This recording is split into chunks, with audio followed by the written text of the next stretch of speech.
Hi అండి అందరికీ welcome to my channel it's Manju Ravi. గుండు చూసారు కదా ఎంత పెద్దగా ఉందో. ఇప్పుడు నేను చూపించబోయే ఆంజనేయ స్వామి అయితే ఈ గుండుకే వెలిసారనమాట. మామూలుగా ఆంజనేయ స్వాములు అన్నీ కూడా ప్రతిష్ఠించిన దేవాలయాలే చూసింటారు కదా మీరు. స్వయంభూగా వెలిసిన ఆంజనేయ స్వామిని ఎక్కడైనా చూసారా? చూసింటే నాకు కామెంట్ అయితే చేయండి.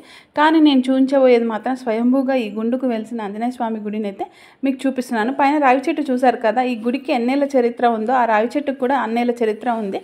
ఎందుకంటే ఈ రావి చెట్టు ఏమాత్రం కూడా డిస్టర్బ్ చేయకుండా గుడిని అయితే నిర్మించారనమాట. ఇక్కడ చూడండి ఆంజనేయ స్వామి ఈ గుండుకు అక్కడ మీకు కనిపిస్తుంది కదా గుండు, ఆ గుండుకే వెలిసారనమాట. చూడండి ఎంత అద్భుతంగా ఉన్నారు స్వామివారు. అసలు ఆ గుండుకు ఎంత చక్కగా వెలిసారు. గద, తోక, హస్తం అంతా చూడండి. అసలు చూడడానికైతే రెండు కళ్ళు చాలట్లేదు. అసలు స్వామివారు ఇక్కడ స్వయంభూగా వెలిసారు అంటే పక్కన రాముల వారు ఉన్నారనే కదా అర్థం. ఇదైతే రామాలయం అండి. ఇక్కడ రాముడు, లక్ష్మణుడు, సీత, ఆంజనేయ స్వామి కూడా ఉన్నారు. ఆ స్వామివారి సుందర విగ్రహాన్ని చూసేసరికి అయితే నాకైతే మాటలు రావట్లేదు, వర్ణించడానికైతే అసలు ఏమి తోచట్లేదన్నమాట.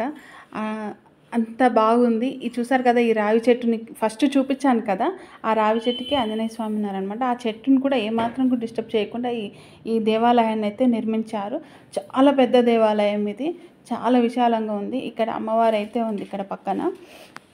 ఈ వెనుక సైడ్ అంతా కూడా గుండే అండి. ఆ గుండు అలాగే పెట్టేసి ముందర అయితే ఈ దేవాలయాన్ని నిర్మించారు.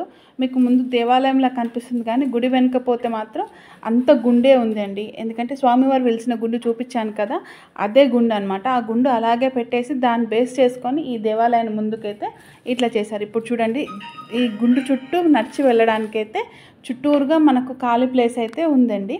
ఈ వీడియో కనుక మీకు నచ్చినట్టయితే లైక్ చేయండి, షేర్ చేయండి, కామెంట్ చేయండి. కొత్త